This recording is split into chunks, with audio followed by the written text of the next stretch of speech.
just now what? Like, in other words, a Yo, captain. yo, yo, by the way, we are live, LA Podcast, Las Aslan Native What's Podcast. up, man? How we Zero? doing? What's up, Daniel? Hey, dude. Yeah, We have yeah. a great conversation right now because we're kind of debating on inviting a friend of mine. He will help us go viral and establish the podcast to where we could, pass that threshold to get monetized. And by the way, guys, we're like 8 subscribers away from 1,000 subscribers. Good shit. Damn, Let's Zero. do It's this. been a long road, right? Dude, if you would have told me we would have been here like 8 subscribers away from 1,000 when we first started, like, remember we had the TV screen? We didn't even have a banner. Yeah, and you know what? Like 1,000 subscribers to a lot of YouTubers or influencers might not be a lot. Like our personal page on Underground Hip Hop Blog, we have about 22,000 subscribers. Wow. On the Cult Media page, we have about 145K. But see, those podcasts are not this podcast, right, Yeah, Zero? They're They're more entertainment, like in your face, rapid news, music, content, clout chasing, gangbanger bullshit. Look, bro, this is reality TV in real time. Yeah, we have fans that DM us and comment like, "Hey, this is medicine." There's no other podcast out there that deliver content like that. You know how there's those shows on A&E that's like Storage Wars, or that's what those podcasts are. They're like popular fast food. What we bring here is our 25 years of experience trying to uplift our community. That's what I'm talking about. Right. I Yeah. didn't- Go ahead, Ruben. How do you feel about someone that, let's say, did 10 or 15 years in prison, then they get out, and then they're trying to uplift the community? I say that we have to. That's a real look at our reality, because What other option does that person have? Does he want to go back to jail? No, because we got to remember that the highest number of people that are incarcerated are people of Mexican descent and blacks. Those are the ones that fill the jails in California. So it doesn't surprise me that this brother is popular for that. And it doesn't surprise me that he has a big following.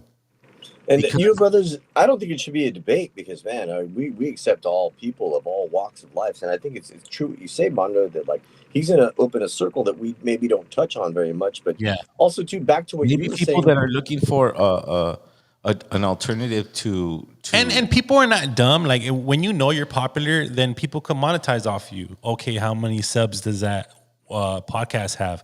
Who do they talk to? What do they talk about? Sometimes when you're a feature or you're a celeb or an influencer, you have to kind of look at, okay, am I going to get into a podcast where it might, backfire on my career, or will it help my career? But see, since day one, I've never clout chased. I don't do any of this to clout chase. I don't do any other projects or podcasts to clout chase. I'm just being me, right, Zero? Yeah, absolutely. And that's the whole reason why we created this podcast, is that,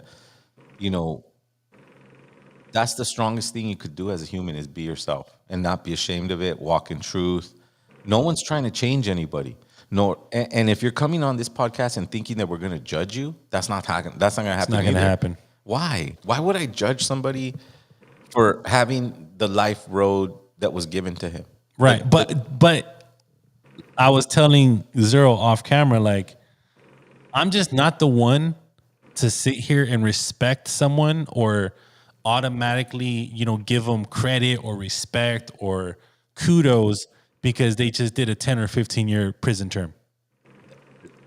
But it seems like in my environment, it's like an automatic. Oh shit, hey dog, welcome back, homie. Much respect. Nah, homie, like, did you learn your fucking lesson? Yeah. Well, everyone, I know that anyone who has experienced that, wow, I can't even say that experience. Can't even imagine, right? Yeah, I can't even imagine it. It is. I did 1 month and I was going crazy. What I was Right. for me, it would be a respect of an individual that survived maybe a prison camp of back in the Spaniards' day, and he escaped. That's the way I would equate it to, because Obviously, people do bad things to get there, but when you live in an environment that's all there is, you know what I mean? Like no one's gonna go, oh yeah, go to college and go do. No one's encouraging you to do anything but crime. You turn on the radio, it's telling you to do crime. You go outside, you see your homie, he's telling you to do crime, and then you wonder why he's in jail. Like, come on, bro. Like, that's common sense. And so no one should be judged over that. Should we give you props over that? That's not my world. I give props when you're disciplined about your relationship with the sun. I give props when you have a strong relationship with your body. I don't mean to disrespect your road. Of course, you had a hard road, and of course, you survived that road. But colonialism, we all survive it. We had our own version of jail outside of jail. What, you think we walk around and no one harasses us? And no one tells us what to do? It's just more confined when it's in jail. It's more confined. So, but it's not like we don't experience the same thing here outside of it. That's my whole point. Well, there's a misconception too that, oh, if you did jail, then you're tough. Well, you are tough.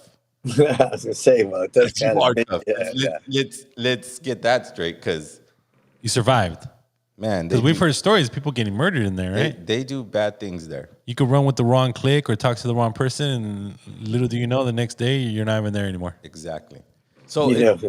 it has to be it has to be, But look, dealt with I'm not proud of what I've gentle done gloves. in the past, but yes, I was incarcerated for a little stint. I was fortunate enough to, hire a few lawyers and get bailed out. But while I was in there, I was forced to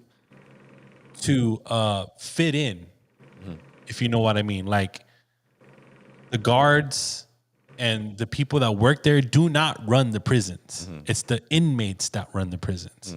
So the minute I went in, I was approached by, I guess, an OG or someone that runs the prison. He was Latino, Mexican. He asked me a few questions, and then he determined, hey, well, you're running with us. You can't kick it with the paisas, you can't talk to the blacks, and you can't talk to the whites. I was like, all right, I'm with it. Whatever. I was forced to adapt. I couldn't just go in there and just be like, fuck it, I'm just going to do what I want to do. Okay, but Right. Adapt because I had a little feeling, a little bit of fear, like, fuck, if I don't listen to this homie, like something might go wrong.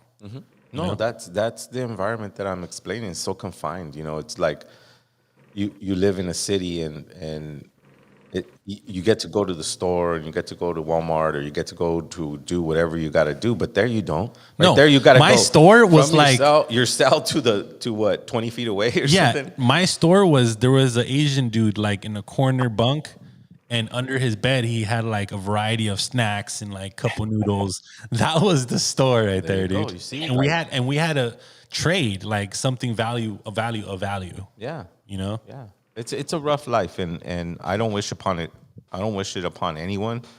I do give respect in a way of like surviving a plane crash, surviving a train crash, surviving a car crash, that kind of respect. And by the way, this was weed charges, marijuana charges. Like how Always, 2095 says, Kamala Harris incarcerated more Mexicans in California than any other prosecutor. Mine, it was weed charges, the majority of these prosecutions. All right, so look, so that's a good point, a good topic where we're saying, Well, I mean, bro, we don't want to be locked up, though. I think a lot of times, too, I'm going to throw this in, too, man. I was locked up, and, man, the thing's interesting is that you get locked up because a lot of times it's because of the color of your skin, straight up, because, man, they enforce the law against us. They don't enforce the law against other people, and so it's just interesting. But, again, dude, I don't want to glorify it, because it's just a lot of our people end up there, and it's just to eat in any way to glorify that. I agree. And someone in the chat said that it's not good. It's not where we need to be. exactly. Sometimes But- it's where you end up, if that makes any sense, So, And it's okay, like, so we end up there, right? We end up there, and then we go. We're born to be here, right? Because I remember back in the day when I used to have my friends who had generations of people that were doing you know, activities, right? The generation, their grandpa was a part of the local people that were doing those activities, illegal activities. So he's the one that would say, "Oh, I'm on vacation," right? So they made us love being incarcerated because when the Europeans came and started incarcerating us, we didn't like it.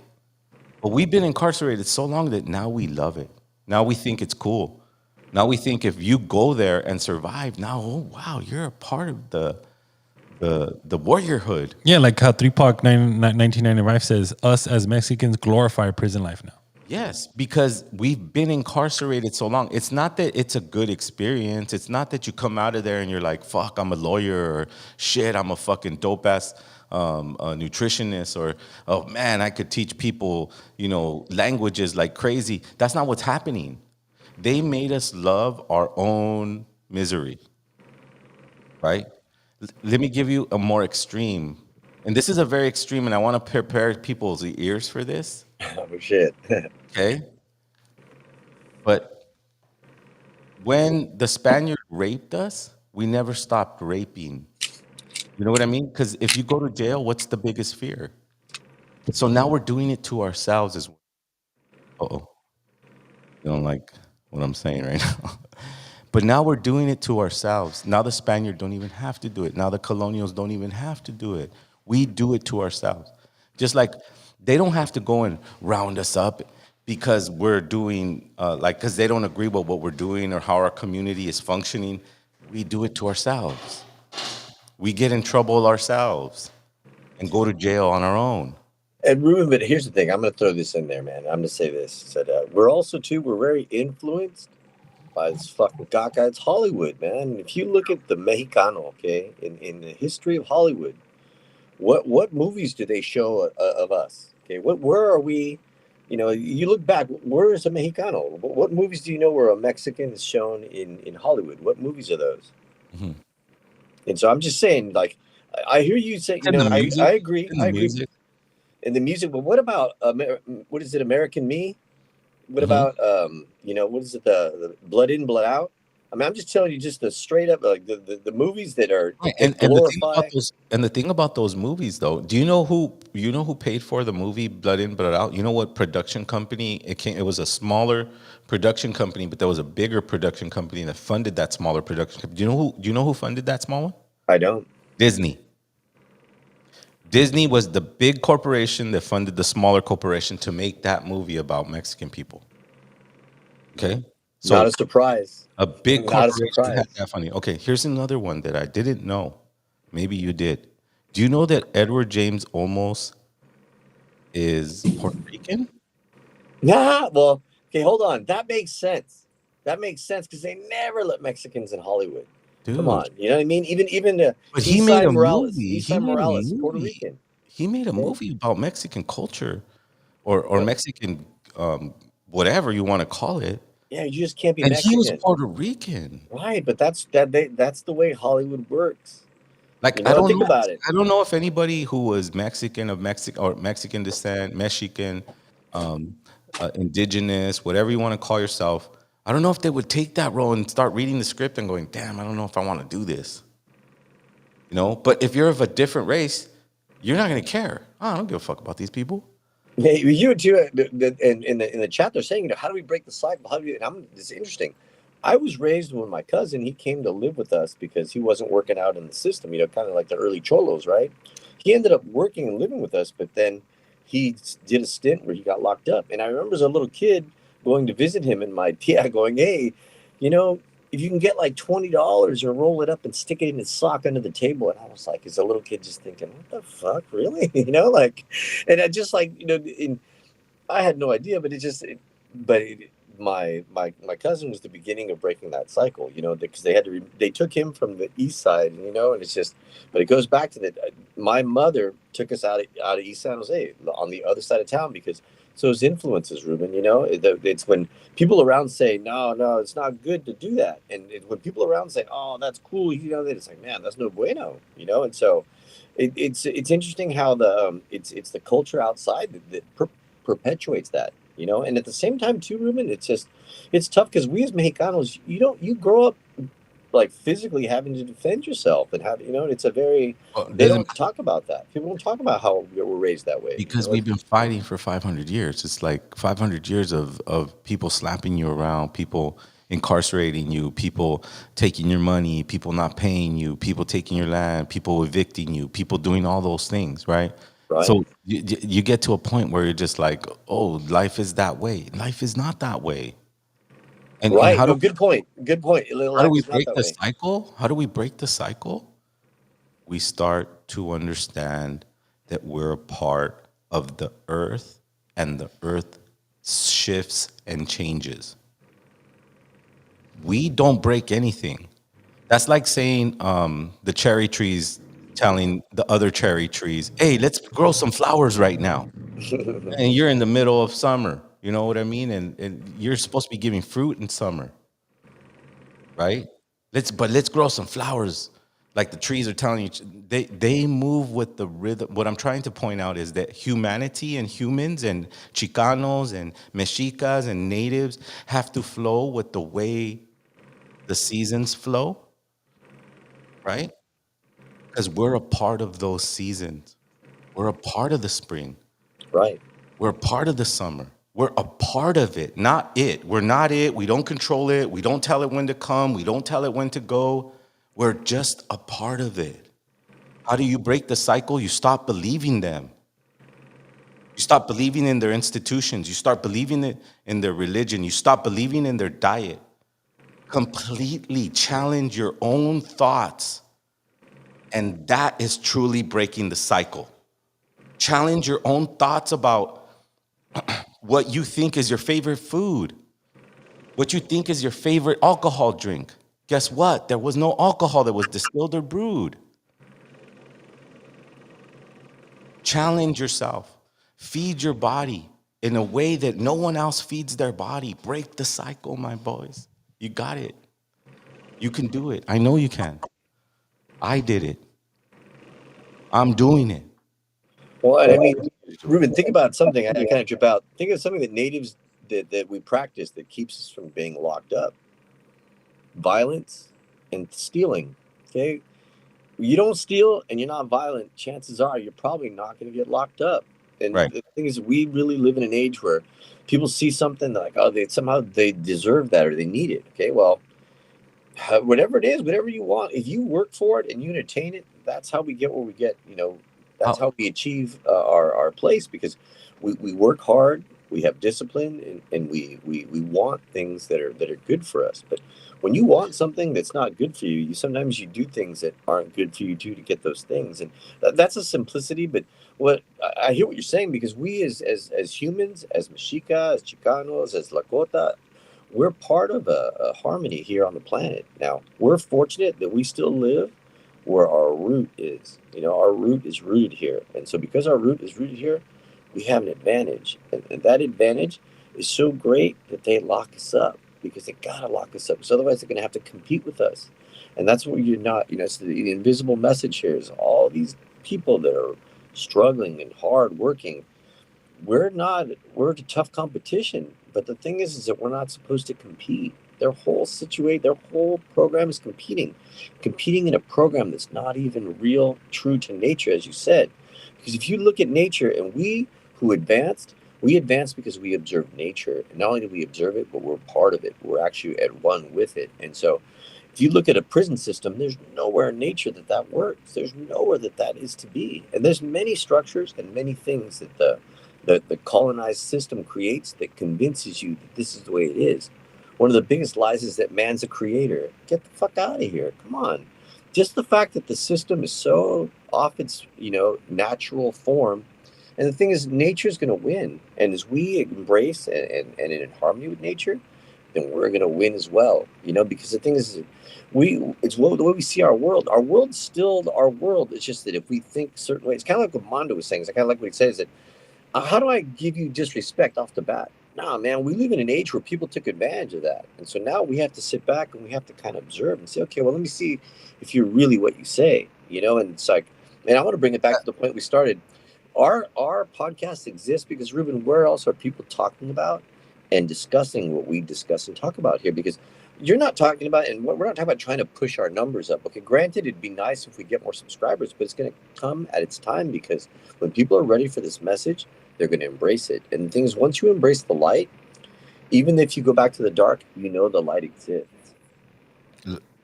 This podcast is really an art piece.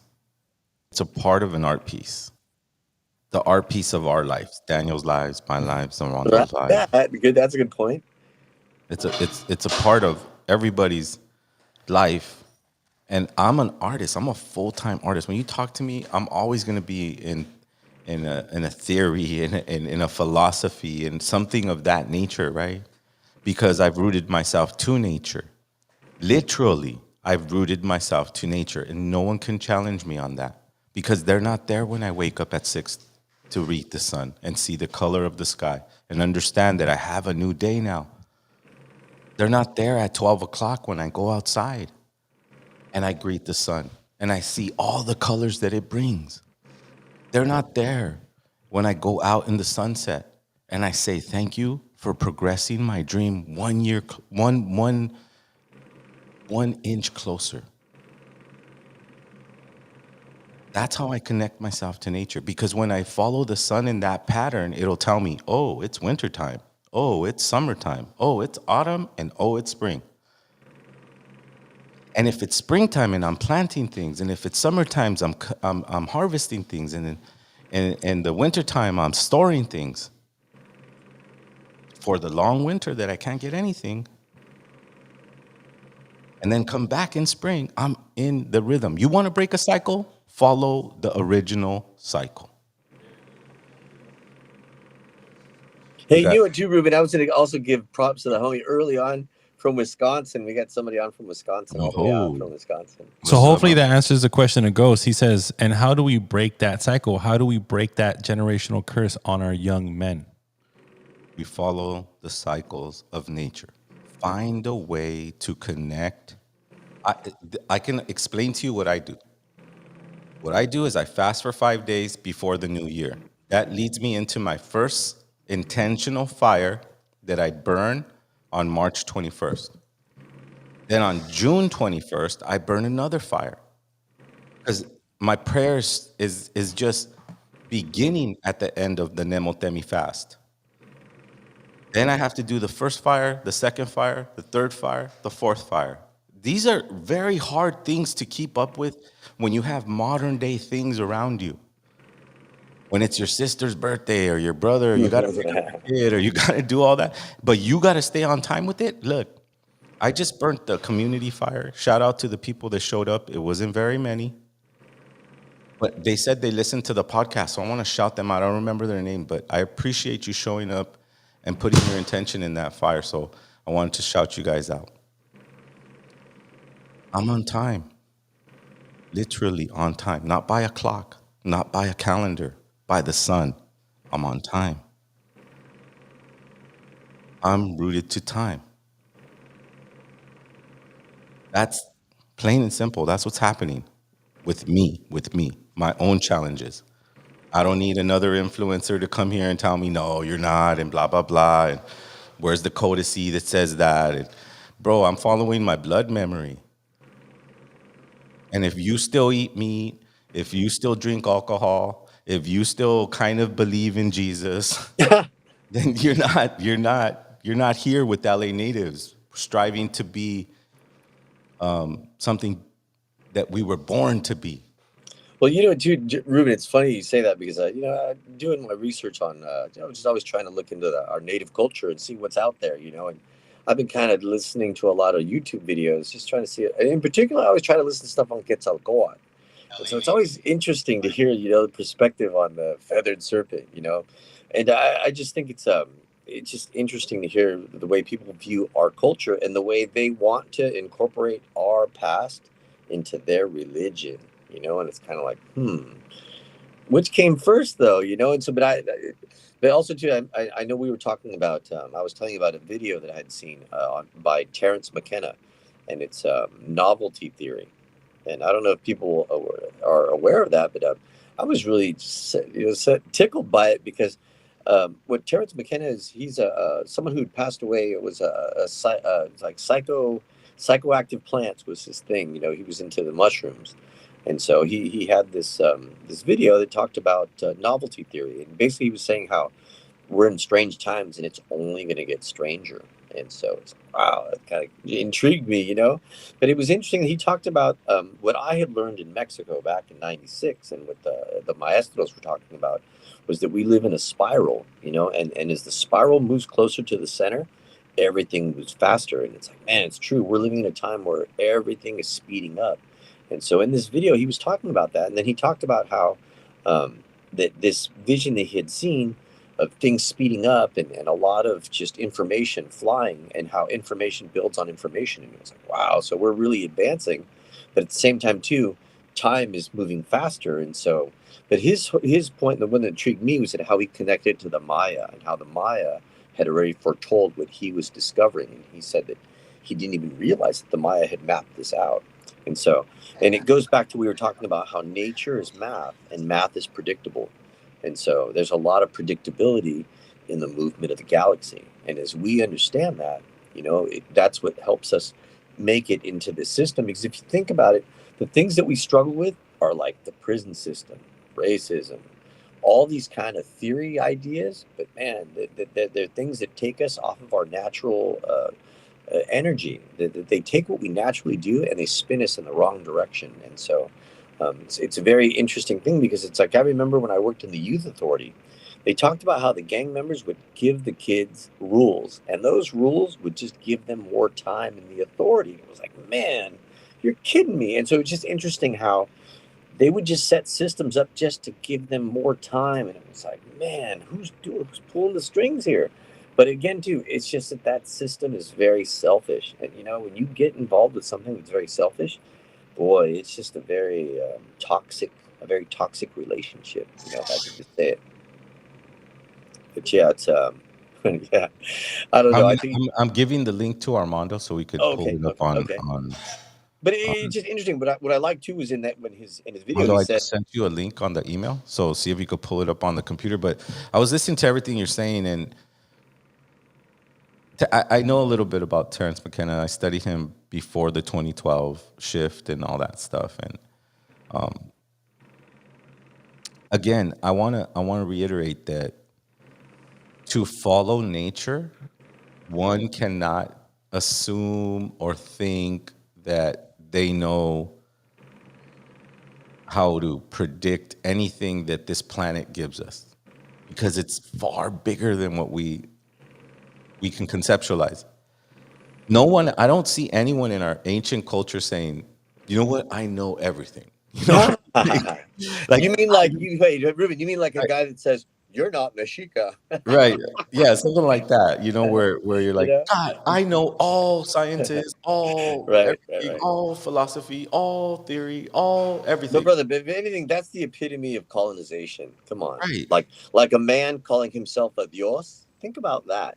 right. When man calls himself God in any form at any time in history, that's just some whack ass shit, you know, because we're not the creators, you know. But again, too, it's just it's the time that we're living in. You know, we're living in a time where, again, too, shit's getting weird, and we're getting at the time where you have to call bullshit on things, and it's not good, because when you look at the Tonal Machotl, it wasn't a time of trying to fool anybody of anything. Right. We're just and that's the things too, is interesting, Ruben. On this podcast, we talk about concepts and ideas. We seldom really get too caught up in individuals, and maybe sometimes two people draw that attention, but a lot of times it's really concepts and ideas that we're really trying to promote. It's not an individual per se, you know. But also too, in the side there, somebody asked a question about alcohol and tobacco, and I was going to say, I know that in terms of like the pulque, that the elders were the ones that drank that, and it was something also that had to do with their health. It kind of made sense. And then the tobacco, I know that tobacco is used in rituals, because I know when we were doing supporting the sun dancers, boy, you'd be fasting and you wouldn't be eating anything, and that tobacco would give you a kick that really woke you up, and when you really needed to be woken up, you know. And so it was just Interesting how the ritualistic use of tobacco. But I mean, again, too, I don't know as much of alcohol use within our ancestors. I do know they had it, but again, too, it's just interesting. I think humanity all through time has found a way to just lose, you know. I mean, we have to understand that there were different forms of recreational anything. Right, But I right, right, mean, right. like right now we're colonized because we're comfortable because we can go to a grocery store and go, oh yeah, look, I like some whiskey or I like some wine or I like some beer. And you know, back then you had to know about herbs, you had to know about plants, you had to know about these other things, right? And then when you took those things, it changed your perspective. So that it's not like it kept your perspective the same. Like you drink beer, you don't wake up going, damn, you know what? I'm enlightened. Right, right, Right. right, You go, oh damn, I have a hangover, and I'm not gonna do that ever again. That's what we always say when I used to get drunk. I remember because I used to be an alcoholic. My grandfather was an alcoholic, but when I used to get drunk, I remember back in the day. Daniel knows me back in the day when it was right. drinking time, and I would wake up going, oh my god, I'm never gonna do that again, and then I go and do it again. So it's not, but it's not the same as taking hikuri or taking mushrooms or taking all these other things. They change your perspective. All of a sudden, you're like, whoa, this doesn't look the same, right? This is Right, different. right, I can't fall in line like a blind person just believing everything they read, right? Being right. pushed to believe a narrative written by others. We But you know have what, too? we have to go outside to the greatest teacher that teaches us everything, and that's nature. Right, right. Right? And nature don't have streets, it don't have street lights, it don't have fucking buildings, it doesn't have restricted gates that say you can't walk over there. Nature is wild. Nature is beyond like I was looking at social media and a person was talking about, oh, I was trying to hike at the Grand Canyon and there was a spot where a military person said you can't go there. Why is there a military person telling someone that they can't go to a certain place in nature? Well, Right? Because because they want to confine us. They well, want to Ruben, confine us to smaller areas and believe that if we step outside those areas, they're very dangerous and you're not going to come back out. but I think Ruben, the native people had already observed sacred areas, places, and when I say a sacred area, it was a place where the energy was different, you know. And so, what you find is that all the places the natives held as sacred, the military went and hiked or took over those lands. You know, anywhere Right. that they had that type of energy, and so it's very interesting because the United States government, it's so many facets of it. It's like an octopus, and the military is its whole line. That's how I always said, in this country, whatever happens to it, whether it breaks up or whatever, it's man, that's a big military that it's going to have to be dealt with. It's a lot of weapons of destruction. And that's Let- just. let- Let's take a look at this video. Manu, you want to start from the get? I think So you can pick up anywhere though. we're gonna watch this Terrence McKenna video that Daniel was bringing up.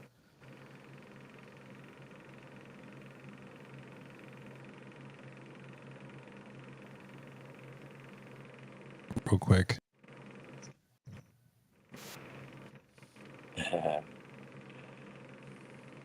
You know, see? That I weird. just need to mute our mics and then we'll go ahead and play it.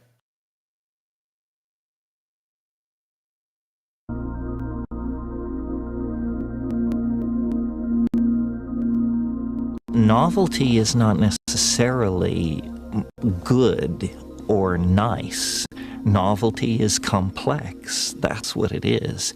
And so I see really a concatenation of tendencies and forces here at the end. It's only going to get weirder. The level of contradiction is going to rise excruciatingly, even beyond the excruciating present levels of contradiction. So I think it's just going to get weirder and weirder and weirder, and finally it's going to be so weird that people are going to have to talk about how weird it is. And at that point, novelty theory can come out of the woods, because eventually people are going to say, what the hell is going on? It's just too nuts. It's not enough to say it's nuts. You have to.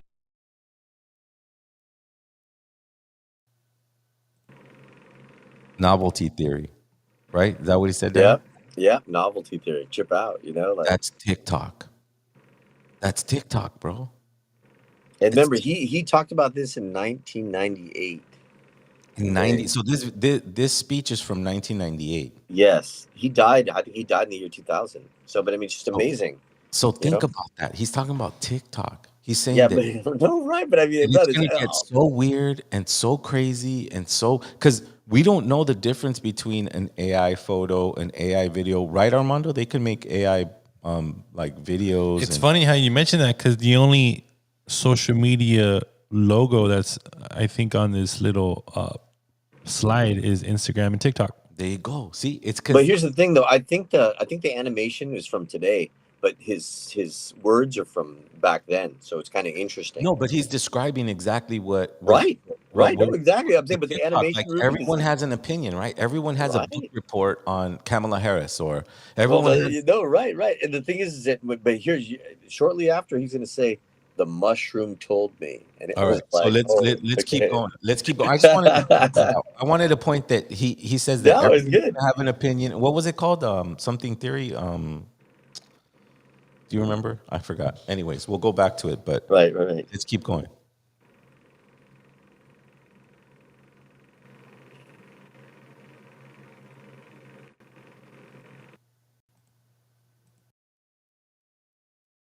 To explain why it's so nuts. So between now and 2012, the next 14 years, I look for the invention of artificial life, the cloning of human beings, possible contact with extraterrestrials, possible human immortality, and at the same time, appalling acts of brutality, genocide, race baiting, homophobia, famine, starvation, because the systems which are in place to keep the world sane are utterly inadequate to the forces that have been unleashed. The collapse of the socialist world, the rise of the internet, these are changes so immense, nobody could imagine them ever happening. And now that they have happened, nobody even bothers to mention what a big deal it is. The fact that there is no such thing as the Soviet Union, people never talk about it anymore. But when I was a kid, the notion that that would ever change was beyond conceiving. So the good news is that as primates, we're incredibly adaptable to change. Put us in a desert, we survive. Put us in the jungle, we survive. Under Hitler, we survive. Under Nixon, we survive. We can put up with about anything, and it's a good thing because we're going to be tested to the limits. The breakdown of anything, and this is why the What happened? You had to put your, I just tripped on what he just said, man. It just I know, dude. This is it. Humans always adapt, right? Right, brother. Exactly like he was saying. But it's crazy. The animation is from today, but he's speaking from 1998, man. That's dope to me. But think about what natives have gone through on Turtle Island. Everybody goes, oh yeah, they conquered us. Like if it was like nothing, like what he just finished saying, like there's no more Soviet Union. You know how? Check out that slide right there. That's intense right there. Right, brother. Exactly. Good, but I'm saying he just keeps dropping bombs in memory, like I said. And this the mushroom told me. and so everyone in LA natives, this isn't something that someone just blurted out on TikTok. This is something that someone said in 1998, 14 years before 2012. And did you hear about the cloning, possible alien? Right, he was already breaking that down. He was already breaking that down. In 1998. Yes. That's around the time. No, we read Behold the Pale Horse in 1994. No, 93. We read Behold the Pale Horse in 93. And they talked about what he was talking about. But Right. when we would talk about it back then, people would get freaked out. Nah, what are you talking about? Ah, it's too deep. I don't want to hear it. Fucking don't Well, talk. and I studied in Mexico in '96. So in '96, I got illuminated, and so by '98, I was just like, man, it was a whole nother game. But Hector says right here, I'm just saying when it's convenient, we believe white people. I'm not. Sometimes there's no option. There's I'm no not other option. believing. I'm not You know, believing him. sometimes it's the only story we get. I'm not believing him. What's tripping me out is that he's describing what we're living. That's what it has nothing to do with his race or white people. Right. That's a distraction. Yeah, Man, This don't is get about distracted. what he said. This is about what he said and what we're living.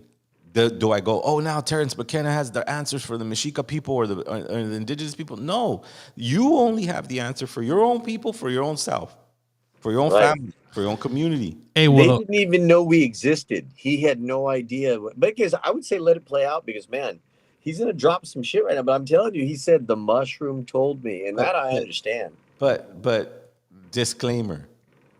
By no means are we following the cult of Terrence McKenna. This is not what this is. The homie's just saying some stuff. We're reviewing a video that he said in 1998. That is it. Don't start fucking saying that, oh, we believe white people and shit like that. Don't be divisive. The OG right here, Joaquin Thunderbird, says it's called predictive programming. McKenna is connected to the CIA, New Age guru.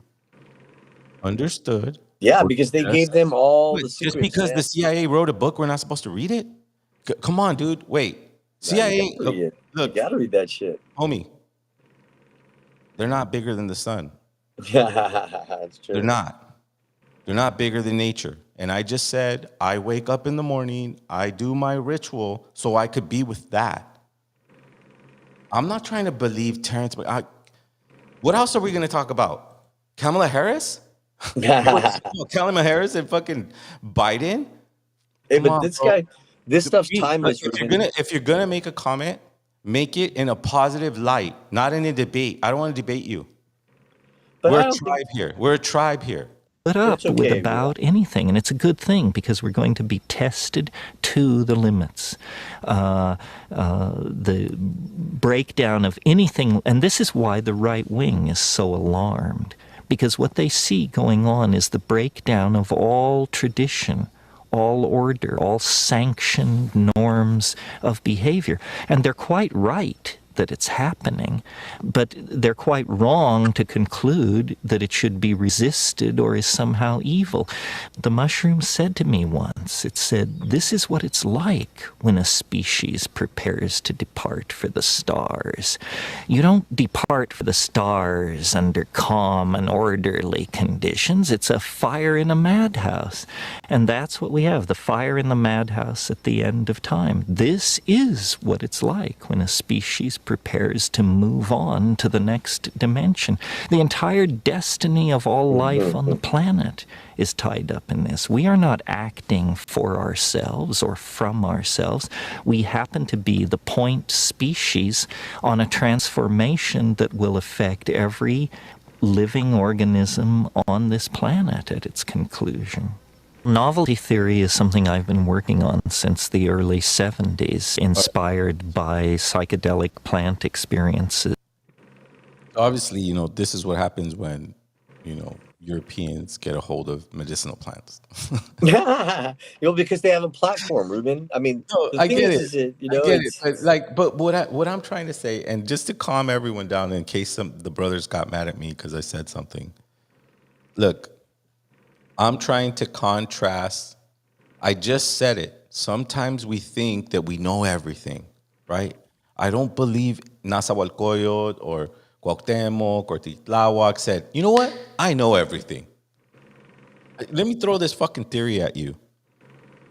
No, there was a discipline. You had to follow a discipline. You had to do the rituals. You had to do so many things than just take a medicinal plant. Now, are medicinal plants profound? Can they plant truths in you? Of course. They're going to use you like they use flowers, like they use bees, like they use bears, like they use all these animals. Stick with nature, my bros. Okay, thank you for the warning. But I'm a warrior, my bro. I seen that a mile away. You don't think I know that? Come on, I've been studying this since 1993. This is not, I'm not trying to make anybody feel bad or any of that. I'm just trying to set the record straight. Let's be a team and a community that is giving information, that is growing everyone around them instead of being divisive. That's what I felt. Am I wrong? No, bro, but think about something. We were talking about prison, and then we're talking about this, and just understand that, man. I understand, Ruben, that we're just vibrating at a frequency, and sometimes people don't like the frequency that we're talking about, and I can't control that they don't like it.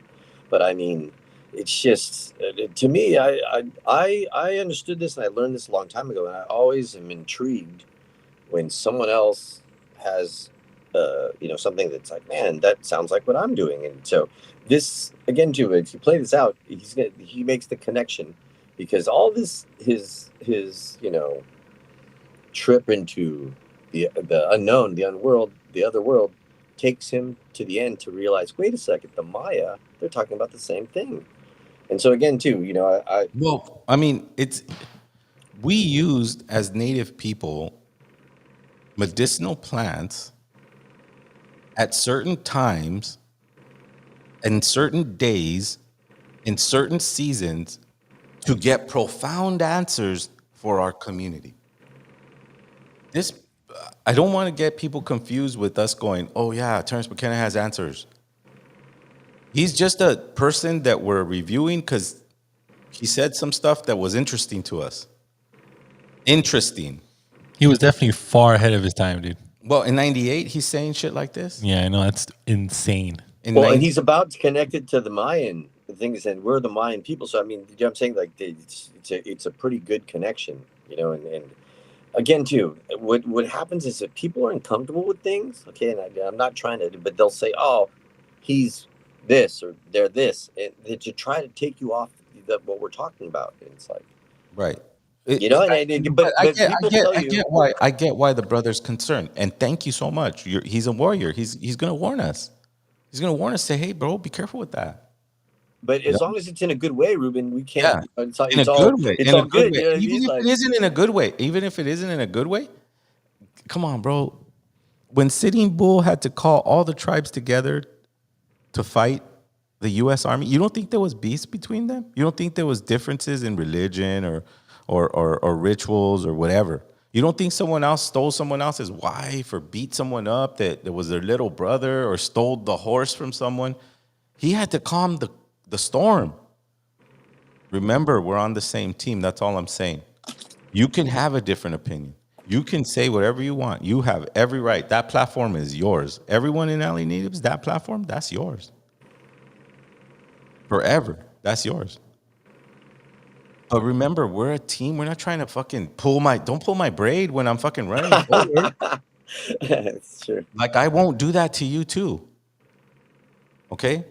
We're going to run together. The homie Spiral Web says, historically, Whitey's lies. When the Westerner speaks, I don't believe what they say. Most Euro-Americans don't even know where they are. Okay. But what do you believe in?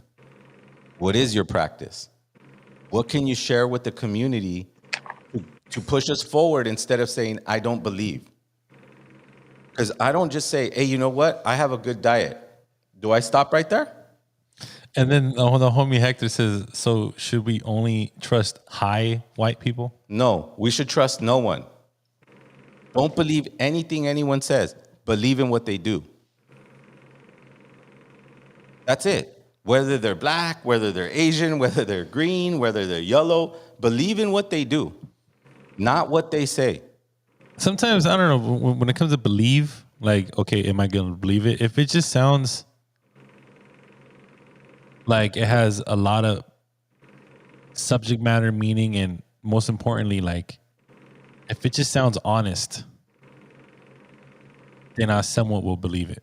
You know, if it has common sense. Okay. And everything that he said, it just, wow, man, it's full-blown common sense right there. That's probably him reading things and him, trying different things. I'm not telling our audience to believe anything anyone says. Believe in what they do.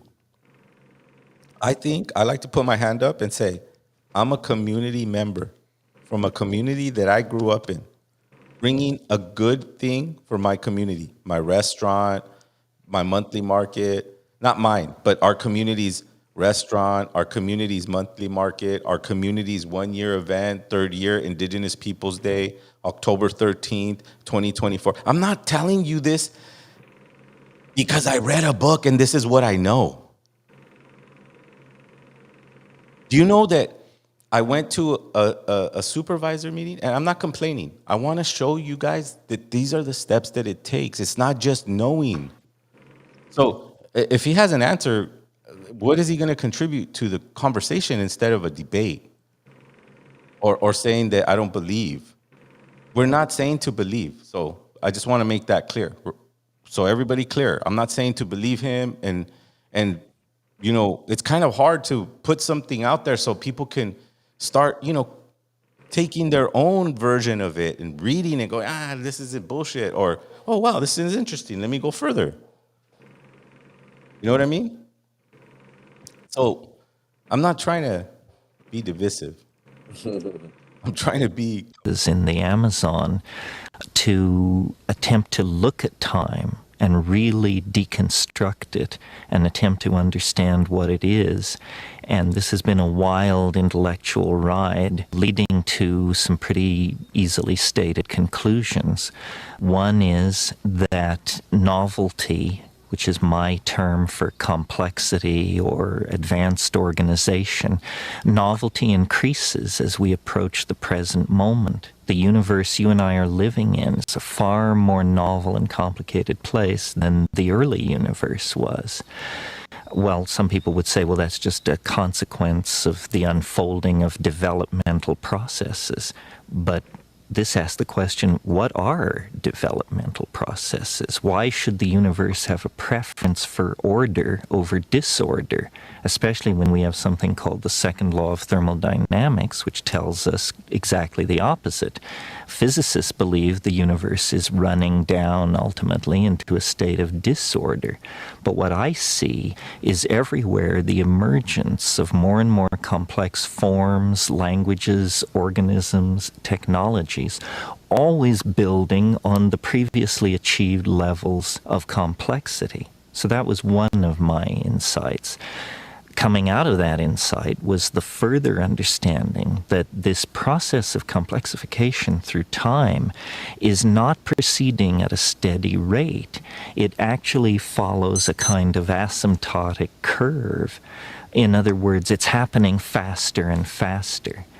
And this was a revelation to me because it allowed me philosophically to contextualize the human world and to understand that human technologies, languages, migrations, art movements, ideologies are not something different from nature.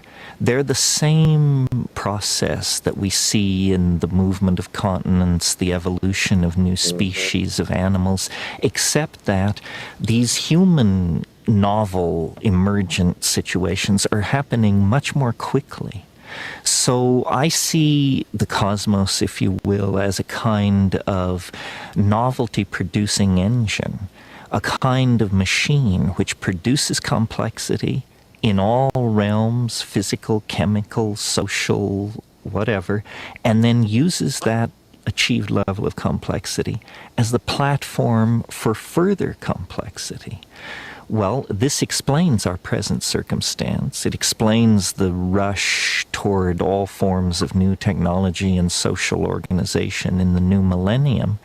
But you don't have to be a rocket scientist to understand that if the universe is complexifying faster and faster, a epoch, a time will come when this rate of complexification is occurring so rapidly that it will become itself the overwhelming phenomena in the world of three-dimensional space and time. And I call this the omega point, or the transcendental object at the end of history. And I believe it is not that far off. that with the emergence of global internet, a human population of several billions, an electronic noosphere, that we are now within the shadow of this transcendental object at the end of time. Our religions sense it. That's what gives them their apocalyptic intuitions.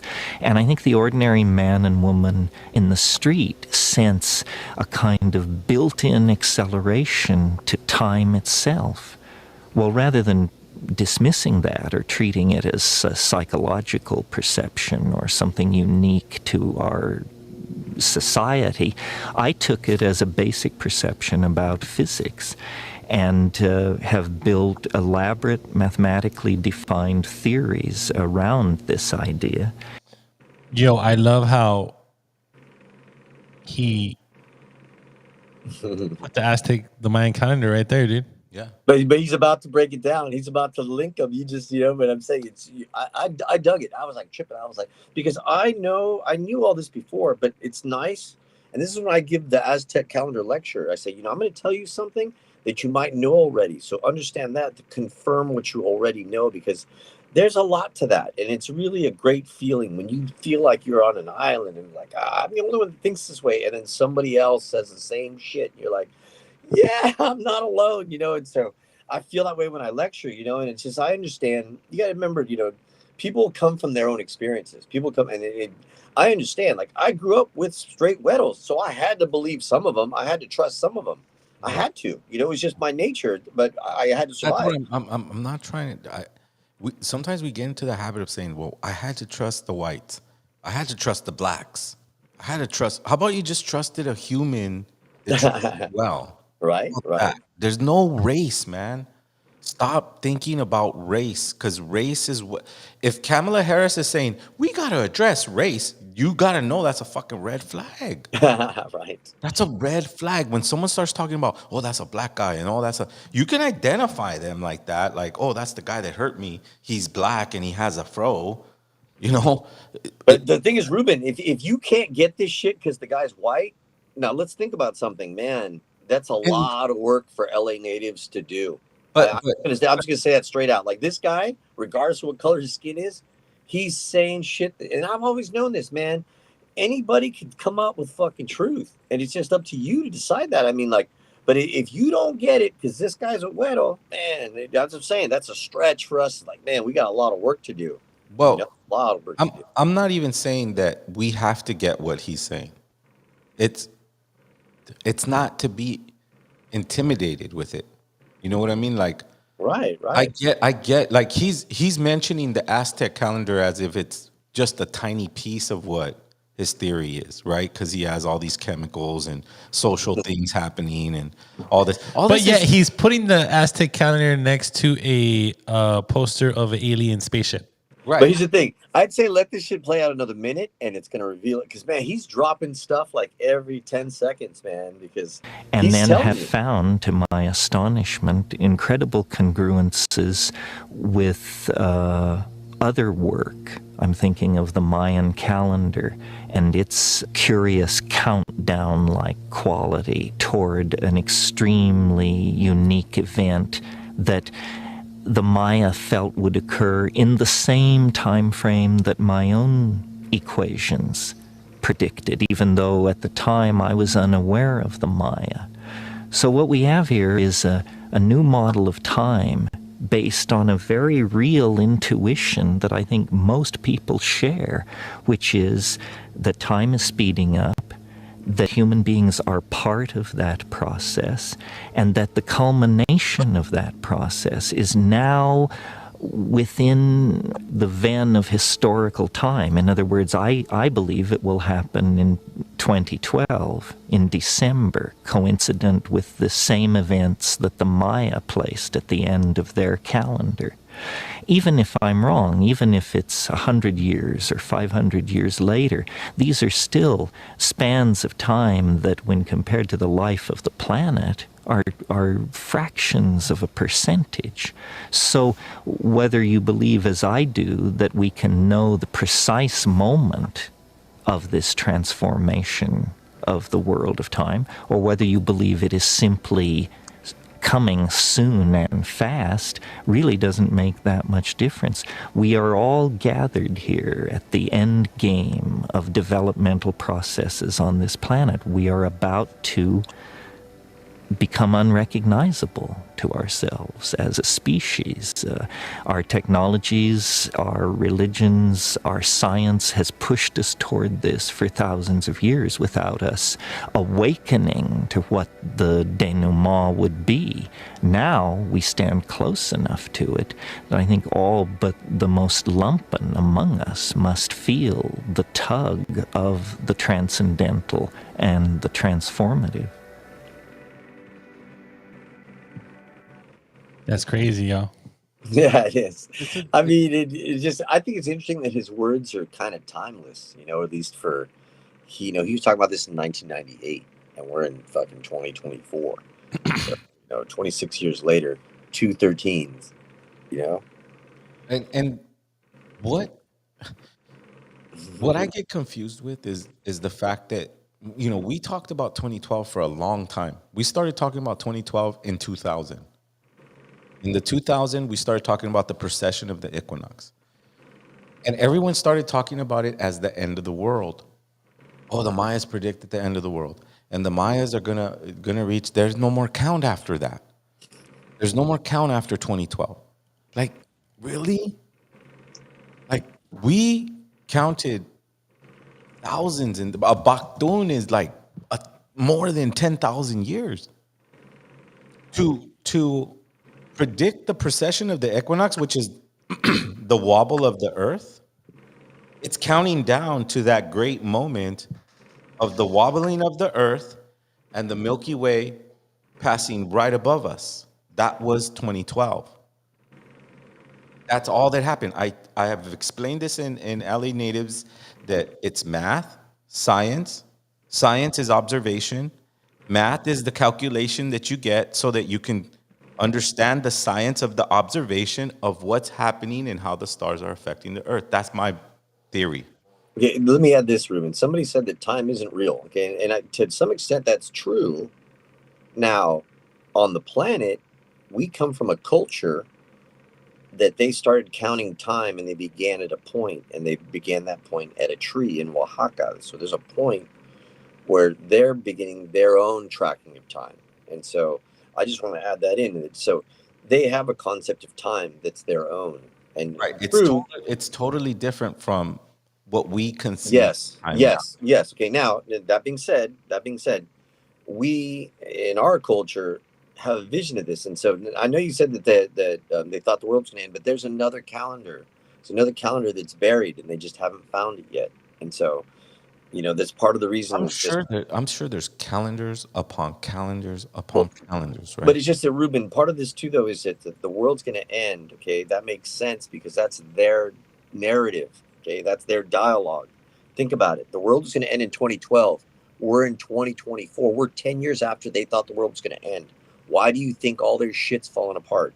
It's kind of like if you had Molly Nolly Superfoods, you got this place open until October 13th. After that, you don't have any plan after that. Well, a year after, Ruben, what kind of fucking chaos you're going to have running at the store? If you predicted you were going to end the store, it was all going to end in October 13th. And so grasp that. Mm-hmm. Grasp that and I remember I lectured across the country trying to explain to people the world's not going to end. A circle does not begin and end at a point. It does in our calendar. Even as you said, think about it. The Milky Way is Cipactli. So we come back to number one at that point. Right. You get that? That you're talking about the math and science, but if you say Cipactli, then in the calendar, then on the 20 count, you're going back to one, because when Quetzalcoatl comes, that's the last time before the next era of time begins, because we just don't understand time the way they explain it to us. They say it's Quetzalcoatl. We think it's a person. No, it's an era of time. Yes. So now we're getting to another era of time. And so it's just that we speak English and Spanish, and we don't live in England or Spain. So it makes sense. We got all this gaga mentality. And the thing is, think about it. The shit that we say in English and Spanish, like, fuck, we couldn't even say it in Nahuatl. We couldn't, because those shit doesn't even exist. So it's like he was explaining. We're creating all this novelty shit. Part of the novelty shit we create is the world's going to end. So then you go out buying all this shit. Why? So you can buy more shit. Like, think about it. And it's like, man, once you begin to not believe the shit of the people that are lying, then you're good. But man, today everybody lies, homie. Like, it don't matter the color of your skin. That's why it's important to know the difference. And so you know that because you begin to read people's soul, you begin to understand people. And like, the written word ain't going to help you. What's going to help you is people's verbal word, their actual energy. Well, even more than that, I don't believe in that because people will lie to you in your face. No, right, Ruben, right. But again, too, it's like, you man, gotta believe. What you And gotta I believe. think, and I think he breaks that down as we finish this video. And Right, the yeah. transformative.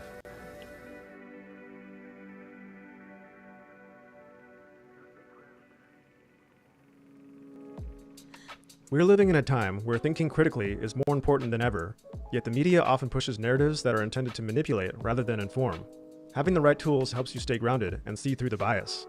A tool I enjoy using is today's sponsor, Ground News.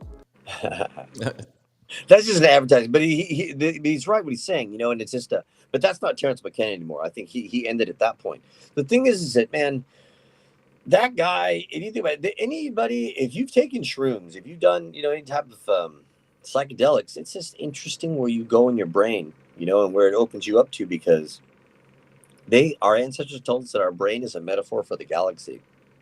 And so it's set up for us to be instruments of the galaxy as well, and so it's back to, because we use technology, but technology gets in the way of our own natural process of connecting with these things, and again, too, like Ruben says, through diet. And believe it or not, everybody fasts, that. And if you don't believe that, you're going to fast tonight, because when you wake up in the morning, you're going to finish your fast. So I always trip out over that, it's like, and fasting, I mean, healthy, it's a little different than that because Yo, real quick, we have a packed house right now, Zero. Nice. We got Daniel in the building. We got, of course, Zero in the building. Absolutely, 100%. Jam-packed episode. The chat is lit. Yo, guys, we're like 8 subscribers away from 1,000. So if you're not subscribed, please subscribe to the channel. We would really appreciate it. Absolutely, 100%. Thank you so much for participating. And I'm seeing, obviously, we have, all of us are going to have differences of opinion, and like I said, I'm just someone that's facilitating a space for people to express themselves in whatever capacity you feel like you need to express yourself, but let's not try to be hierarchical about things like I know more, you do more. And I hope I don't come off that way. I'm just have made me feel different about colonial interpretations of anything. I mean, don't get me wrong. I totally felt what Terrence McKenna said, but it still doesn't trump what I learned about the Tonalamat and how to apply that and how to apply the fasting days. It still hasn't trumped the reason why I do the Nemotemi fast every year. It still doesn't trump the fact that I've practiced once a day eating with high mineral intake. It hasn't, nothing anyone has written or said has done anything other than just me have an opinion about it. The strongest things I've done for myself is actually getting up and doing the push-ups that I said I was going to do Yo, I think we have a caller. on a daily basis. Oh, cool. Hey, Hey, what's up, you guys? What's Hey, up, brother? what's up? What's your name? Not much, not much. What's So your yeah, name? I like the topic tonight, man. Thank you. Like What's your name, my bro? Arturo Arturo. from Kansas Oh, City. wait, It's there the he is. homie. What's Yeah, up? homie Arturo. Arturo, the homie. You gotta announce yourself, my bro. You live far, man. It's been a long time. Yeah, man. We're happy to have you. Yeah, it's been a Happy to have while. you back. Happy to have you back. Appreciate it. So yeah, I just wanted to say some stuff about time and about the race thing, Right. because I think it's very important that we take note that this stuff exists. Like, there is these differences between us, and they're there for a reason. And I think that we have to look into that a little bit deeper to understand what it really means. Because I was listening to that to the episode where you guys went out of town, and how Daniel was saying that people were approaching Ruben and kind of like wanting to know about the history.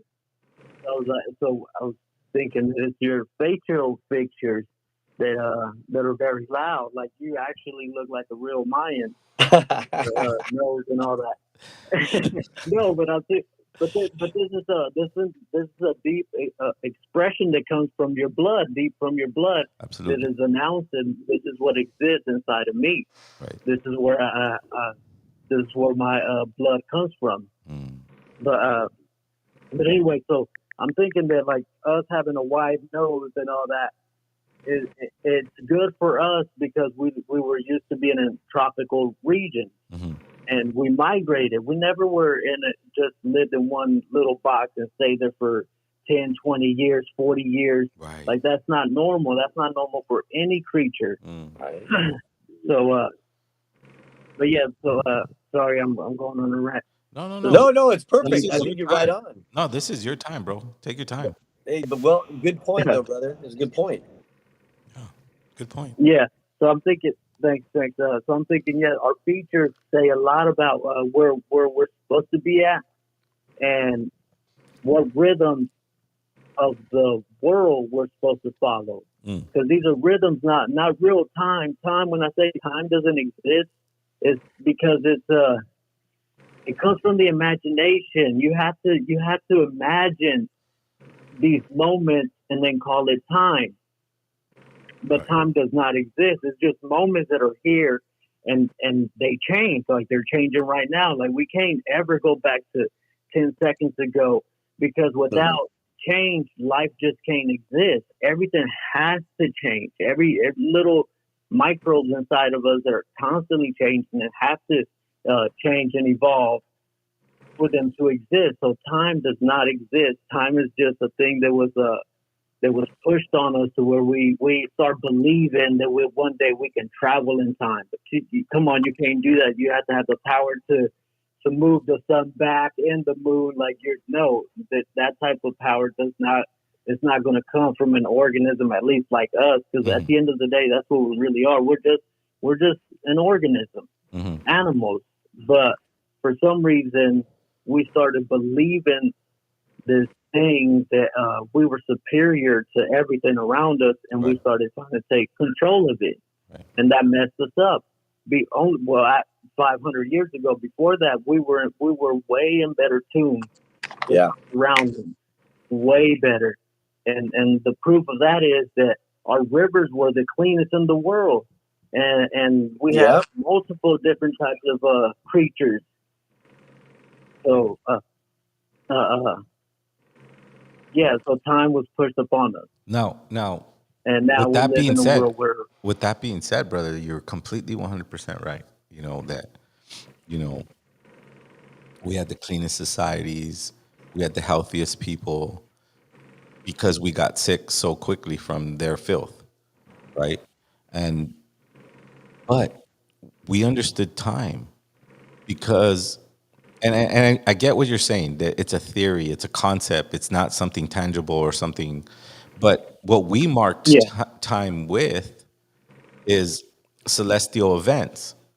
So there's a story about Montezuma seeing the comet and marking that would be the end of the Mexica time, and that 500 years later, which is now, we're in the 500 and maybe 19th year of it, that we would start to remember, right? Remember who you are.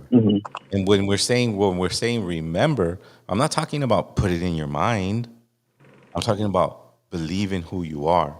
Who you carry inside you are tiny little blood cells that are alive, and they're old ancestors that come from a long line, a long lineage. And we need to remember that because it's time. Because we're connected to spring, winter, summer, fall, etc., but on a celestial level. That's why we invented that. I want to hear your opinions on that, Arturo. well, I see what you're saying, but I think it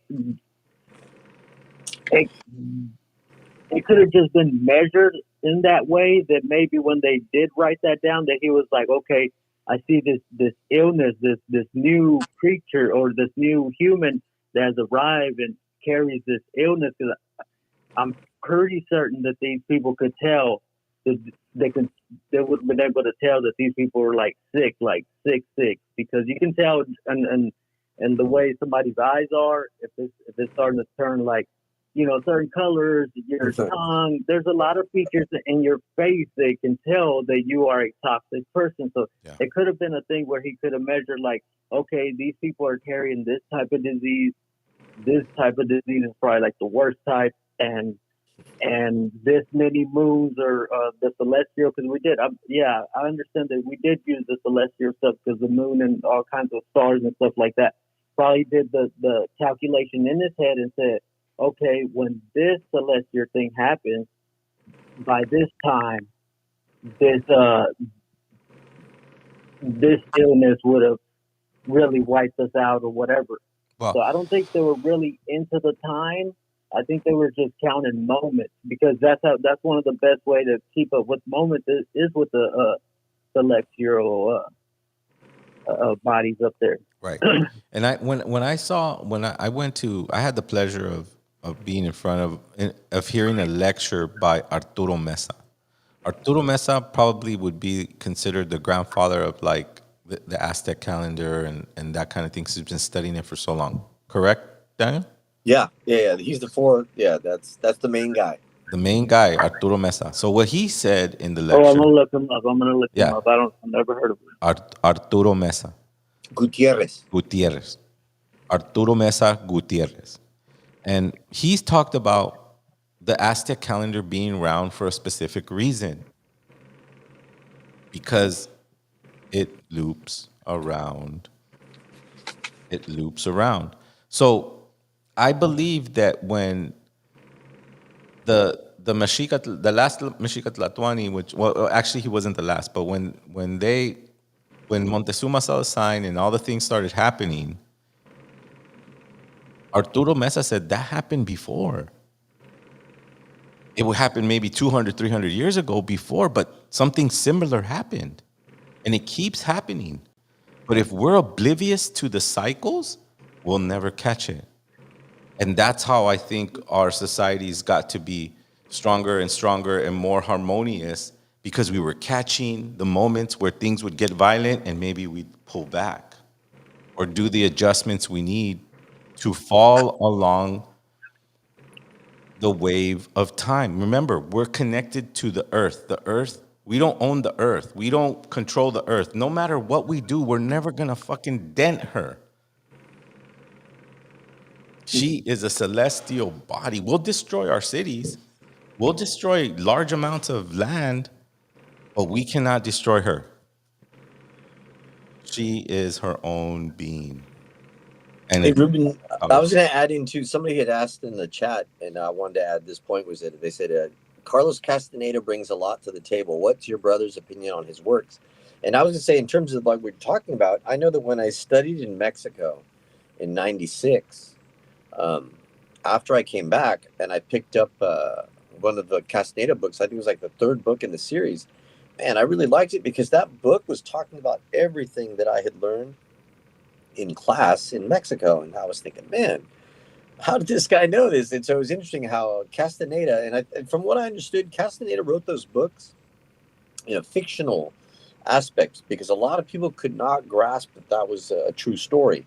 So it's easier for people to pick those things up. But what he was talking about is how that we live in a world that's very magical, a lot of still special energies that exist here, but it's just sometimes we have to be taught in a different voice or a different view to help us get out of that colonial perspective, you know. And So stuff. my opinion on those books is they're books, they're references, they're really well written. I read about 4 of them, and you got to remember that what all those books taught me was that Carlos Castaneda was a master's degree going up against someone who's never been to school, who's only been taught plant medicine, and has been taught ritualistic medicine that has not been taught to everyone. You have to be initiated to those groups. And that's when they started classifying them as brujos or things of that nature. So you're having a person who has a master's degree meet someone who believes in ritualistic magic, which sometimes still, I don't want to go into that debate, but I know that this world is far more mysterious than we give it credit for. Yeah, well, good And point. those books Good taught me point. that. Well, I think Those right. books taught me that there are things on this earth that even our wisdoms and our amount of time and our amount of studies cannot explain. That's what he was trying to tell Carlos. He was trying to Right. say, Carlos, you don't have all the fucking answers, bro. I Hey, don't but give a Ruben, fuck you're if you right. have fucking a master's degree. You don't understand life. And Carlos is going, why, Don Juan? I don't get it. I don't get why I don't get the universe. I don't get why I don't understand everything that's happening in the cosmos. Right. But Ruben, Why, he would Don say, Juan? but he would say things in there that were profound to me. Like I remember a teacher telling me this, but he said it again. He said, "The wind follows you and chases you," and I was like, "What the fuck?" I said, "Okay, wait a second.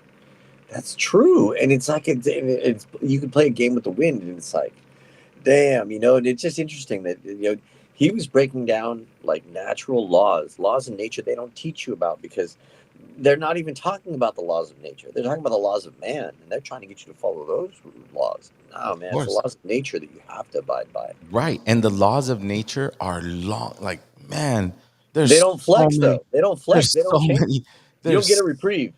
there's That law is way solid. so, the, It's like just, gravity. You step off the cliff and your ass falls. You're not gonna. It's so. there's too much to know, but much to observe. Yeah. Well, again, to remember: observe, experiment, discover, create. Right. Like, And I like to say, observe again, be aware, right? Because it's going to happen again. When you deal with the snake, what? When you deal with the snake again, it's going to be something different? No, it's a snake. It's always going to be a snake. If I go to the desert, I know that I need to take water because it's the desert. So I observed, then I was aware,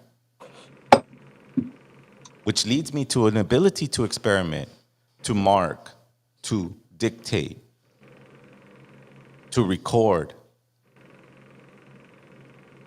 It's a lifelong journey to survive colonialism.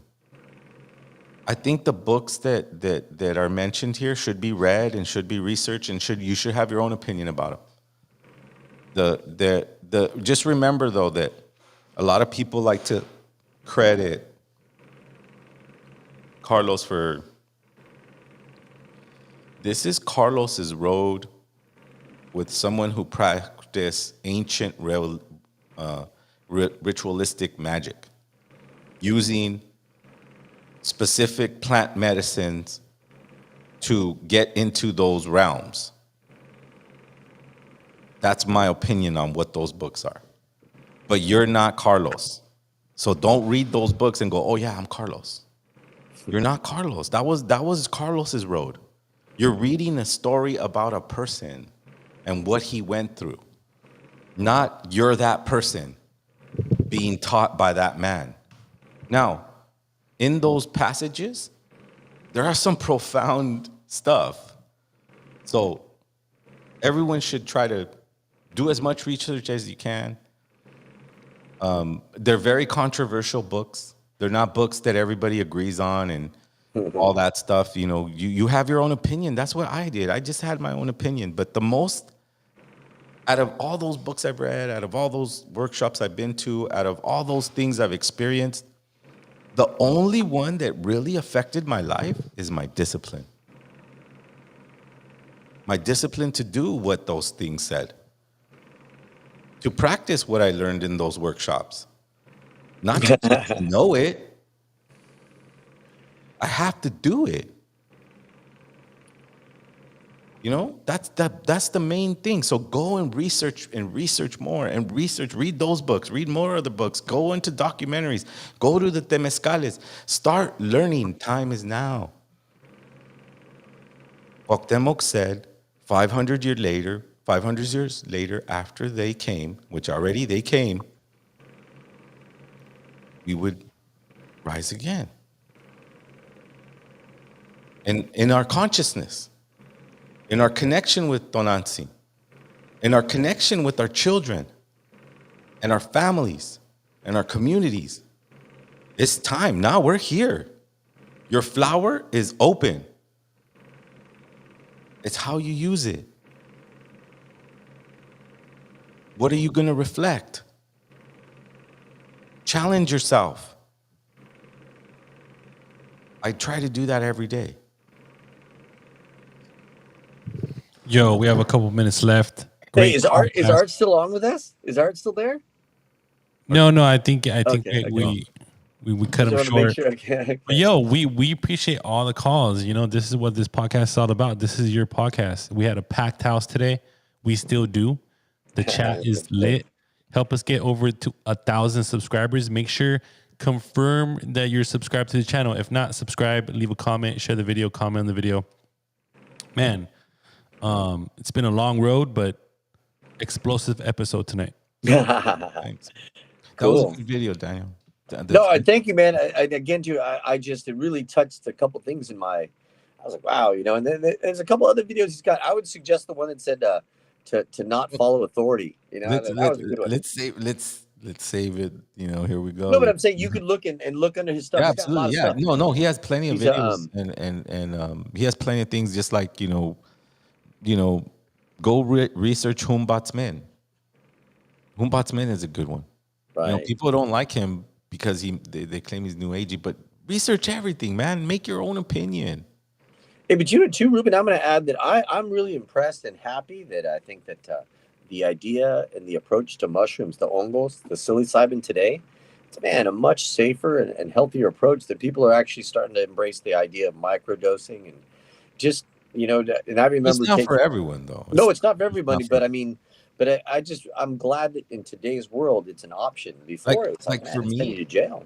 Like for me, plant medicine, since I'm Malinali, I feel very extra sensitive towards it.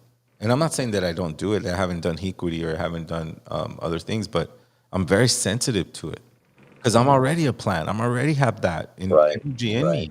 Like I don't need to prove like that. And that's another thing, guys. Plant medicine is a medicine. It's not a road. It doesn't give you a shaman card. It doesn't give you a warrior card. It doesn't give you anything like that. As a matter of fact, the reason why Don Juan gave Carlos so much medicine was he was trying to break his fucking perspective. He kept going back to reasoning. He kept going back to his teachings from the university. He kept going back to things that can never be answered. Instead of observing the mysticism of the planet and the portals it opens up when you use certain things, when you do certain things in a certain way at a certain time. This is the essence of our mystery. We are mysterious beings that have survived genocide. We're powerful people. It's time for us to get our disciplines in order so that we can protect our children, protect our communities, and understand that Mother Earth rules everything. We'll see you next.